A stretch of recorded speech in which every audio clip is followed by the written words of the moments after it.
আসসালামু আলাইকুম। আজকে আমরা কলম প্রতীকে এখানে যে প্রতীক বরাদ্দ দিয়েছে সেই কলম প্রতীক বরাদ্দ পেয়েছি আলহামদুলিল্লাহ, যেটা আগে থেকে আমরা প্রচার করে আসছি। তো আল্লাহর কাছে শুকরিয়া আদায় করি।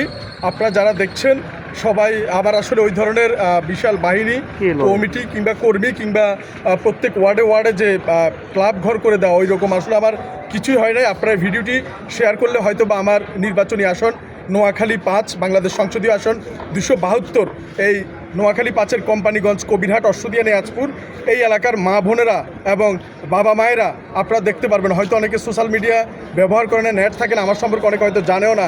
আপনাদের এই প্রচারের কারণে কিংবা শেয়ারের কারণে হয়তো বা ওনাদের কাছ পর্যন্ত আমার এই ভিডিওটুকু কিংবা আমার এই মেসেজটুকু চলে যাবে।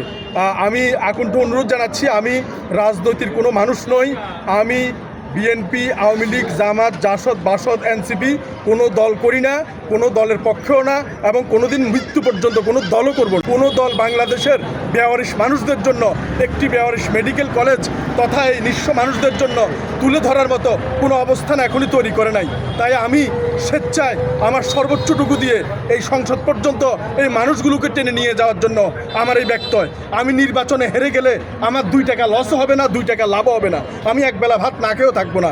কিন্তু আপনারা যদি দয়া করে এই আসনটি অন্যান্য যে নেতৃবৃন্দ যারা আছেন, বাংলাদেশে 300 আসনের মধ্যে একটি আসন যদি ওনারা নাও পায়, ওনাদের কিচ্ছু আসে যায় না। কিন্তু আফসোস এবং দুর্ভাগ্যের বিষয়, ভোটের আগের দিন রাত্রে মাত্র 500 টাকা খেয়ে আপনারা ভোটটা দিয়ে আসবেন অন্য জায়গায়, এবং সেই আগের মতো সেই রাহাজানি এবং আগে যে অবস্থা ছিল সেই অবস্থাটুকুই আবার তৈরি হয়ে যাবে ইনশাল্লাহ। মুখে চলে আসছে কিন্তু ইনশাল্লাহ বলি নাই, কারণ সেই মেকানিজমই তৈরি হতে যাচ্ছে।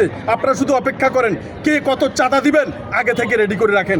আপনি যদি 500 টাকা আগে চাঁদা দিতেন, 1000 টাকার জন্য রেডি করে রাখেন, কারণ জিনিসপত্রের দাম বাড়ছে, ছেলেপেলেদের অস্ত্রের পয়সাও জোগাড় করতে হবে। তো এই জন্য আপনারা অপেক্ষা করেন আগামী 12 তারিখের পরে। আপনারা যারা যে সমস্ত জায়গা আছেন সবার প্রতি বিনম্র অনুরোধ, একটিবার অন্তত চেষ্টা করেন। আমি তো কথা দিয়ে যাচ্ছি, আমি বসে যাওয়ার মানুষ নয়, কিংবা হেরে যাওয়ার মানুষ নয়, কিংবা মৃত্যু ভয়ে কারো পা চাটার মানুষ নয় আমি, কিংবা কোনো নেতাকে এই জিন্দাবাদ ওই জিন্দাবাদ এই সেই বিভিন্ন স্লোগান, কোনো স্লোগান দেওয়া, জনগণের ট্যাক্সের টাকায় কোনো নেতার নামে গুণগান করার জন্য আমি আসি নাই। শুধুমাত্র আল্লাহর উপরে শ্রদ্ধাশীল হয়ে আল্লাহকে স্মরণ রেখে মহান সংসদে এই না বলা মানুষগুলোর কথা তুলে ধরার জন্য চেষ্টা করেছি। আবারও বলছি, ব্যক্তিগত কোনো খায়েশ নেই। আমি একজন পুলিশ সদস্য ছিলাম। বাংলাদেশ সেনাবাহিনী এবং পুলিশে চাকরি করতে হলে আপনারা জানেন যে কোরআন শপথ করে তারপরে কিন্তু চাকরিহীন করতে হয়। তাই অনেকে বলেন কসম কাটেন কেন? কসম আমি কাটার মতো আমার সেই সততা এবং শক্তি আছে বিধে আমি কসম কাটি। দেখি আপনার নেতার প্রতি আমার ওপেন চ্যালেঞ্জ, পবিত্র কোরআনে হাত রেখে উনি কি বলতে পারবে যে আমি চুরি করব না, আমি চুরি করতে দিব না? যদি আপনার নেতায় কথা বলতে পারে, আমি কাল থেকে আপনার নেতার জুতা টানবো, নমিনেশন পেপার এখানে ছিঁড়ে ফেলে দিব। আমি এই কথা দিয়ে যাচ্ছি। শুধুমাত্র শেষবারের মতো, আমার ওইরকম টাকা পয়সা নাই, এরকম দলীয় লোকজনও নাই যে এইবার না পারলে পরের বার আমি দাঁড়াবো, আমার ওই ইচ্ছা বা আগ্রহ নাই। শুধুমাত্র এইবার হয়তোবা ভালো নির্বাচন হবে। ওই দেখে দেখেন ওসমান হাদি দাঁড়ায় রয়েছে, ওর বিচার আর হবে না, ওর বিচার ওই আলমারিতে শিকল তুলে রাখেন। বাংলাদেশে যে সমস্ত মানুষ মারা গিয়েছে, ওই সালমান শাহ থেকে শুরু করে, সাগর রুনি থেকে শুরু করে, আবরার বাহার থেকে শুরু করে, ওসমান হাদি থেকে শুরু করে একটা বিচারও আপনারা পাবেন না। সংসদ ভবনে ঠিকই তারা যাবে, আপনারা অবাক হয়ে যায়। শত শত কোটি টাকা যারা পাচার করেছে এবং ঋণ খেলাপি, তারাই বিভিন্ন মেকানিজমে আবার বাংলাদেশের ঝান্ডা তারা উড়াচ্ছে। দেখি বুকে হাত দিয়ে বলুক, আল্লাহকে কসম করে বলুক, কোরআনে হাত রেখে বলুক, কয়জন এমপি বলতে পারে 300 আসনের মধ্যে আমি দেখবো যে আমি চুরি করবো না, কাউকে চুরি করতে দিব না। এই জেলা প্রশাসকের কার্যালয়, এখানে শুধু বড় বড় মাথা ছাড়া এখানে ঢুকতে পারে না। ইনশাল্লাহ যদি নির্বাচিত হই, বাংলাদেশের যত রিক্সাওয়ালা, ঠেলা গাড়িওয়ালা, ভ্যান গাড়িওয়ালা, না বলা কথাই মানুষ সরাসরি এখানে এসে কথা বলবে।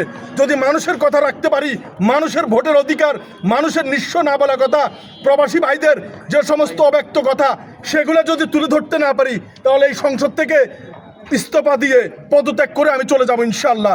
আমি সেই মানুষ, আমি আমার চাকরি 18 বছর পুলিশে চাকরি করে 2 বার চিন্তা করিনি চাকরি ছাড়তে। সংসদ থেকেও ইস্তফা দিয়ে আসতে 2 বার চিন্তা করবো না আমি যে আমি চলে আসছি, আমার তো অনেক লস হয়ে যাবে, কারণ আমার কোটি কোটি টাকা বানানোর কোনো শখ নেই। আমার আল্লাহ পাক যা দিয়েছে। আগামী দিনে কোম্পানিগঞ্জ কবিরহাটে যদি আমি মিথ্যে আশ্বাস দিব না, যেটা করতে পারবো সে আশ্বাসটুকু দিবে। আমি যেটা পারবো সেটা আমি করব। আমি 2টি অ্যাম্বুলেন্স এই কোম্পানিগঞ্জ কবিরহাটে দিনভর 24 ঘন্টা বিনামূল্যে সব যাদের অর্থ নেই একেবারে তাদের জন্য ফ্রি বিনামূল্যে চলমান থাকবে। এছাড়াও যারা সন্ত্রাসী চাঁদাবাজি করে, কোনো ধরনের সন্ত্রাসী চাঁদাবাজি, কোনো ট্যাক্স কিছু হবে না।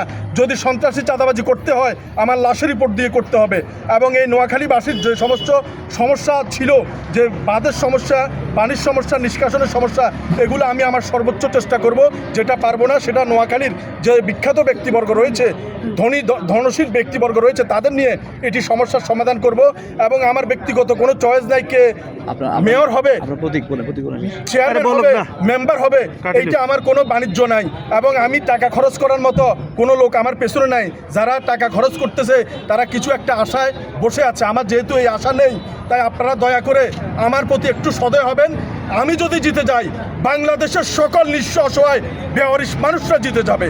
এটাই শেষ চেষ্টা, এটাই শেষ প্রচেষ্টা। আপনারা একটু এই তথ্যগুলো আপনাদের বাড়ি বাড়ি দয়া করে পৌঁছে দিন।